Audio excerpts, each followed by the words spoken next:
नमः सिद्धेभ्यो नमो जीर्णाणम। सभी को सादर शुद्धात्म वंदन। हिंदी माह के अनुसार अभी श्रावण का महीना पूर्ण हुआ और भाद्रपद प्रारंभ हुआ है। आज भाद्रपद की कृष्ण एकम का दिवस है। तो चलिए आज के दिन कौन सा सोनगढ़ से संदेश प्रसारित हुआ है हम देखते हैं। जैसे आपको विदित ही है कि अभी वहाँ पर जन्म जयंती का पर्व मनाया जा रहा है। कल चंपाबेन जो पूज्य माता जी हैं उनकी जन्म जयंती है, तो उसकी पूर्व उपलक्ष्य में उनका गुणानुवाद करते हुए एक बहुत ही सुंदर भजन आज की संदेश के रूप में हमें प्रसारित हुआ है। तो चलिए हम पहले वो भजन को देखते हैं कि उसके क्या भाव हैं।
देखिए कितना अच्छा भजन है। सखी दो सखियां आपस में अपनी खुशी को व्यक्त करते हुए कह रही हैं कि देखियो कौतुक आज माता तेज घर है।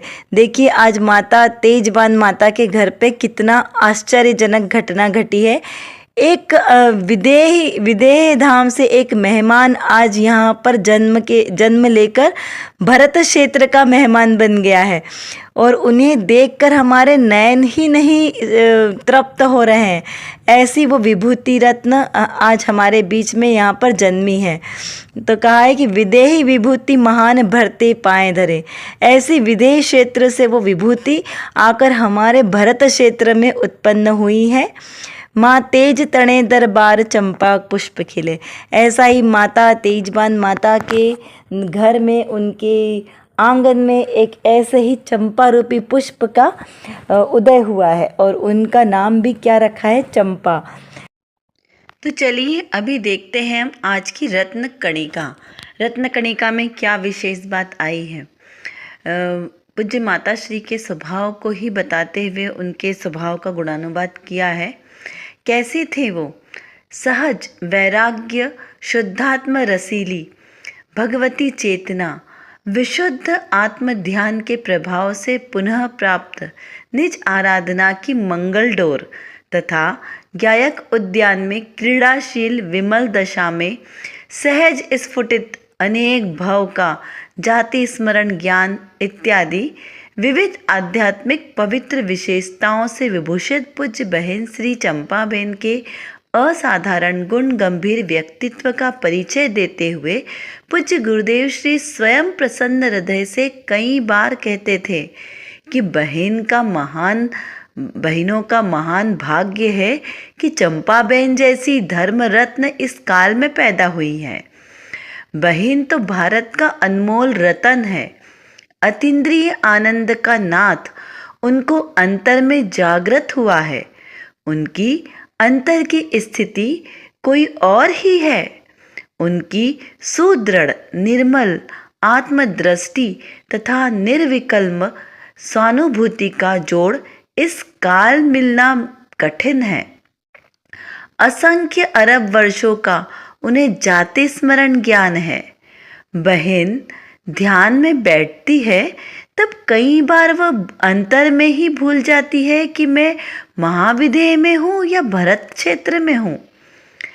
बहन तो अपने अंतर में आत्मा के कार्य में ऐसी लीन है कि उन्हें बाहर की कुछ पड़ी ही नहीं है, प्रवृत्ति का रस नहीं है। उनकी बाहर प्रसिद्धि हो वह उन्हें स्वयं को बिल्कुल पसंद नहीं है, परंतु हमें ऐसा भाव आता है कि बहन कई वर्षों तक गुप्त रही। अब लोग उनको पहचाने, उनके ज्ञान का महत्व समझे। पूज्य गुरुदेव श्री के वीडियो सीडी प्रवचन में स्पष्ट आया है कि पहले तो वो इस बात को समाज के सामने बोलना नहीं चाहते थे, यानी पब्लिकली नहीं बताना चाहते थे।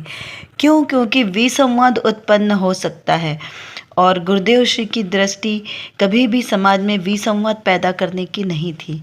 वे हमेशा यही चाहते थे कि समाज सत्य स्वरूप को समझे, ना कि विवादों में पड़कर सत्य धर्म से दूर हो। इसलिए उन्होंने बहुत समय तक ये बात को गुप्त ही रखा, किंतु सबके आग्रह से धीरे धीरे इस ज्ञान वैभव का ज्ञान प्रकाशित होने लगा। इस प्रकार से पूज्य गुरुदेव श्री ने बहन श्री बहन के ज्ञान वैभव को समझकर और उन्हें सबको बताने के भाव से यह सबके सामने उजागर किया कि सबको उनकी महिमा आए कि ये बहन श्री कितना अनमोल रत्न है। और ये भाव भी किस लिए आया? एक साधर्मी वात्सल्य के प्रति, क्योंकि हमारे सामने अभी महासतियाँ तो है नहीं, लेकिन उनके जीवन को देखकर नारी जीवन अपने आप को उत्कृष्ट दशा को प्राप्त करे, इस भावना के साथ उन्होंने उनके इस व्यक्तित्व का, उनके इस स्वभाव का रहस्य उद्घाटित किया। और निश्चित ही हम भी ऐसे प्रसन्न मूर्ति भगवती माता की तरह अपने जीवन को सहज और सरल बनाएं, ऐसी हमारी पवित्र भावना रहे। चिंतन के लिए आपको ऊपर कुछ प्रश्न दिए गए हैं, आप उनके माध्यम से भी चिंतन कर सकते हैं और आप अपना स्वयं का चिंतन करें तो वो और ही अच्छी बात है। तो चलिए, हमारी आज की इस कक्षा का समय भी पूर्ण हो चुका है, तो हम अगली कक्षा में आपके साथ एक और नया विषय लेकर प्रस्तुत होंगे। तब तक आप अपनी ऐसे ही चिंतन धारा को बढ़ाते रहिए, अपना सम्यक दर्शन प्रशस्त करिए। सभी को सादर जय जिनेंद्र।